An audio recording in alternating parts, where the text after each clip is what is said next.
Hi, how's everyone doing? This is going to be another video in the long tradition of people talking at you while almost entirely unrelated footage about the game that they're talking about plays underneath it.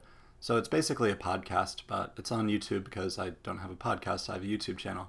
So feel free to just listen to it instead of watching, but I had a pretty cool Blade Master game that you can watch if you just want to give your eyes something to do while you're listening. So wanted to talk about 914 so far in Teamfight Tactics, my experience with it. Last night I hit plat 4, and today I was unsuccessful in ranking up any further. I am definitely where I should be in plat 4, but it's puts me at about the rank 2000 on the NA server, so I'm pretty happy with that. And so for those of you who haven't been watching streams, want to tell you kind of what I've been seeing at the higher elo for Teamfight Tactics games, because even though it is just plat, it is some of the higher ranked people right now. So far, after the Locket nerfs, for those of you who haven't seen, Locket was hotfixed to give a shield to all of the 5 units of 200 instead of 300. The Locket hotfix was probably necessary because it was too good on assassin builds, but in general, it was just so strong in the early game. And 914 is an incredibly early game focused meta compared to 913. There's a bunch of reasons for this, but basically the power level of a bunch of things went up, especially items. And with those items having greater power in the early game, then you can get people's HP down really fast. Demons also contribute to this in the early game because Elise makes extra spiders, and then you can get people's HP down really fast, even though Elise still isn't a great unit. And the metagame has kind of been a race to get like really, really aggressive, because you can't econ super hard when everyone else is playing aggressive, or else you just get destroyed. So I played a really, really passive late game focus, sometimes just powering to level 8 back in 913, and you pretty much have to all in pretty early in level 7 in order to survive in 913, usually. And the main thing in 914 is I think the metagame is being really warped by Akali. Some people are saying like, oh, ninjas are really strong, ninja elementalists are really strong, assassins are really strong, ninja assassins are really strong. No. It's just Akali. Akali is fucking broken. And so this is something I talked about in my predictions for 914. In the patch notes, it had this kind of seemingly minor quality of life change for Akali, where it said that she did not cast her ult unless there were targets in range, because in 913, if you built 2 tiers on her for Seraphs, she would, before even jumping, cast her spell at no one immediately, and then jump at no mana, have to auto once before having her spell up. Now if you build Seraphs, she jumps and within like 1 frame of landing casts her spell, because she immediately is in range with full mana. So it's pretty much impossible to stop an Akali player from one-shotting someone with just Seraphs. And her base damage is so high that you don't even need damage items on her. Like even without assassin bonus, ninja bonus, Sork bonus, boosting her damage, she can just rip through a backline. And then even at 1 star, she's a great unit. At 2 stars with a couple items, it's just ridiculous. And so I think that the metagame is really becoming about like who can get Akali up and running. There's so many games where like someone's at 40 at carousel, and they happen to be the person who gets to pick Akali from the carousel, and I'm like, oh shit, well, it's over. That person's got it. And more often than not, that person ends up doing really good because they can build around Akali. And it's gotten to the point where I feel like if I'm doing a build that can't slot in Akali easily, I'm either making a bad build because it can't use Akali, or I'm just wrong that it won't be able to use Akali. Probably both. It's pretty dumb how good Akali is. Basically, all the other top tier carries from 913 took a hit. Sorcerers, I thought that they would still be pretty good after the 913 changes, but you can't go into them as easily now because it's such a more early game focused meta. And the change to items not scaling off AP really, really hurt them. So they were the only builds that got worse with the new item changes. Pretty much everyone else benefited from how incredibly powerful items are in 9.14. Demons, I think the jury's still out. It's, again, kind of warped just by how, like, you can do, like, demon ninjas, and it seems really good because, you have Akali. But demons are in a weird spot with Elise where you're not individually powerful, but the fact that a couple people have demons in the game just, like, makes everyone else worse because it gets their HP down so much earlier. Demons seem like they're okay. Gunslingers are good. They're mostly still an early and mid game thing. They're really, really powerful late game, but you have to transition out of them in the late game, which is difficult. So either you transition out of them late game, or you have you reroll really hard for Tristana and Lucian or Graves with the on-hit items so that you can get, like, 3-star Tristana. But I don't think it's nearly as powerful a strategy as other stuff like, ninjas. Another one that I think is kind of slept on right now is Blade Masters. I think that Blade Masters are secretly really, really strong. And more people can be taking advantage of, like, Draven with 2 other Blade Masters in... That's like a package that works with a lot of other things. For example, like a Brawler frontline with Blade Master backline, you can do a Gunslinger and Gunslinger into Draven Blade Master transition. I've been doing a lot of Blade Master Ninja with Akali, but that's probably not really fair because it doesn't really count when you win with Akali because you can't use that to justify anything else being really good. But other than the Akali thing, I've been enjoying it a lot. I still have a lot to figure out about 9.14. Despite being, like, percentile really high, I feel like I don't know anything. Like, I feel like I'm still terrible. Like, I go into these games and I'm, like, earlier today it was just, like, literally 4th, 5th.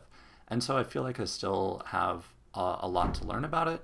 And that makes me want to transition into next thing is Riot has announced that they're going to do these weekly patches.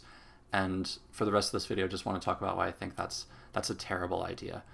Just a really genuinely awful idea and one of the worst things that you can do to the game right now. The reason for that is that even with playing, like, more than almost anyone on the server other than people that just stream full time, I still think that there's so much to learn about this game, about this patch. And when I look at the changes, they seem so knee-jerk because you only have a week before you can make the changes. And so I see stuff like nerfing Volibear. Like, that makes absolutely no sense to me. This seems like completely a reaction to nothing but Twitch rivals, which isn't, like, even a tournament of the best players in the world. It's just, like, a bunch of streamers, and one of them won with Volibear. And on that, it was like, yeah, assassins are getting nerfed, but Akali's not even getting changed, and they're nerfing Tristana and Volibear. I think that this makes no sense. Basically, when you do changes this quickly, like planning patches every single week, you're not giving the metagame any time to breathe. You have to give people time to actually learn the metagame, to learn what builds are really, really good. And something has to be egregiously out of this world, like warping everything about the game powerful in order to change it. So arguably, yes, Aegis is in this category. I would say that Akali is also in this category. I think of doing weekly patches or these hot fixes as something that you shouldn't do on a regular basis. It would be more equivalent in Magic of an emergency ban. And I think that there are a lot of similarities between Magic, which is the game that I come from competitively, and Teamfight Tactics. And if you want evidence of this, look at the top player rankings in Teamfight Tactics. I've been playing games, it seems like it's nothing but Magic players and Hearthstone players, and that's mostly what I'm known for on the internet is my writing about Magic. I wasn't like a a good player or anything, but I did a lot of writing about the game. And in Magic, there were, in some draft formats, for example, Innistrad, which may be the greatest draft format of all time, the defining deck of that format, for those who care, spider spawning, wasn't discovered until people were playing that format full time, like pros were practicing it full time for a month. And it took them that long to really discover it. And so give people time to like discover these builds. If there is a best build, give people time to develop counter strategies for it. The only time that you should go in and change stuff just after a week is if there is one thing that is so egregiously better than everything else, everything is built around that in terms of the metagame, has to be changed. There's no reason to go in and change 5 different builds. You know what I mean? So the fact that you're changing assassins in Blademaster, assassins in Gunslingers, and Volibear, that's completely unnecessary. Like, maybe you just, if there's one thing that is warping it, just that, leave everything else untouched, because we don't know how those other builds are going to land once people figure out like what the actual builds are. I don't think that anyone really knows what you're really supposed to be doing with Gunslingers right now. I don't think that anyone really knows what exactly you're supposed to be doing with demons right now, other than playing them with ninjas. So when you go in and you're like, oh, I'm changing, like you're nerfing Gunslingers already, it's like, but people haven't even figured it out yet. Like, give people time to, you know, figure out what you're supposed to do with it before you find out if it really is that powerful. And Gunslingers really do seem like something that falls off late game unless you transition hard out of it. So it's just completely unnecessary. I don't think that any of the items need changes other than the ones that went through for Aegis already, so that's fine. And that's mostly because all those on hits are just Gunslingers items, right? If you go in and, you know, people are whining about Curseblade, oh, we need to nerf Curseblade. And don't get me wrong, Curseblade is one of the best items in the game. But then what it's going to do when you bring that item power down, that has greater effects on the metagame. And it's just going to strengthen the builds that don't rely on those items or that rely on different items.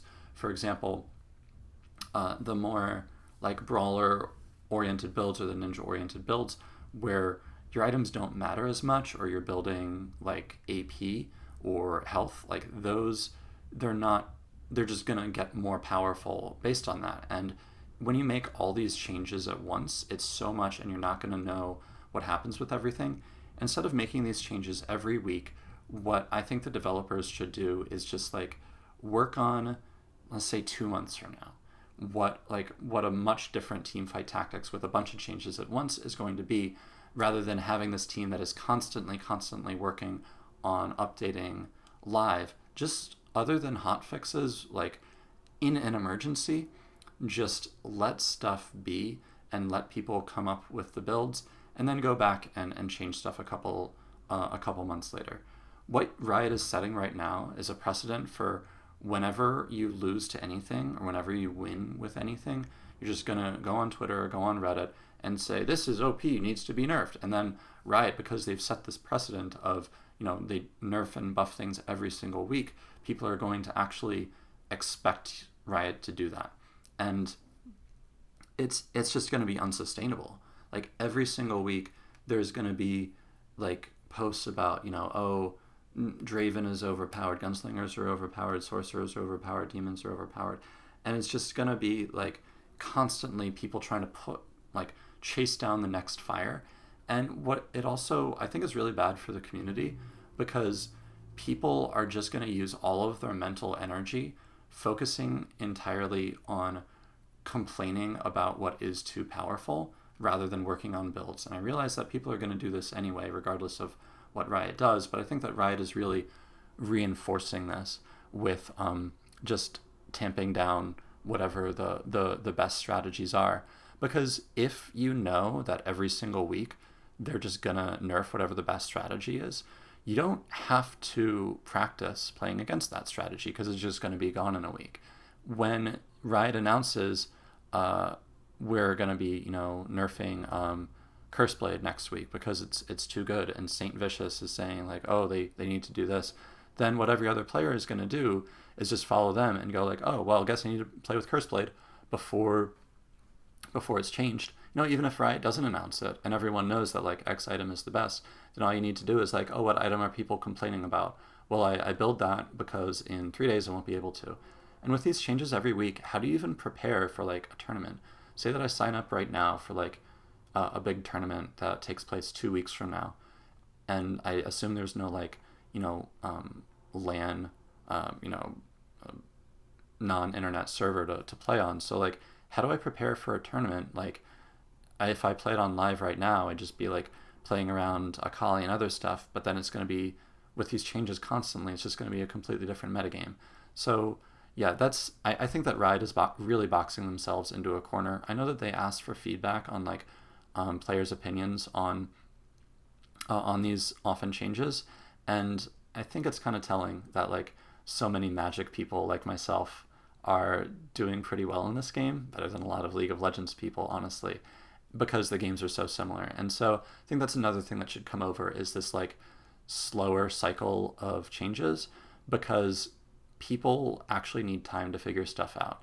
If you had just gone in there and changed stuff immediately based on like what Reddit thinks is the best, like Glacial Rangers is what everyone was complaining about, and that build was like only okay, like people are bad, people don't really know what's going on, and now people are just going to be listening to the top streamers about whatever's best. So that's my take on it. Right, please don't update stuff every week unless it's absolutely necessary. But yes, nerf Akali. Hope everyone enjoyed. I'm gonna be streaming more for like the next couple weeks. After that, unfortunately, I'm moving across the country. I'm not sure that I'll still be able to make streaming or YouTube content anymore once I move, because I'm not taking my desktop with me, and I have no idea what kind of internet I'm gonna have. There's a dog out there. Yeah, hope you enjoyed.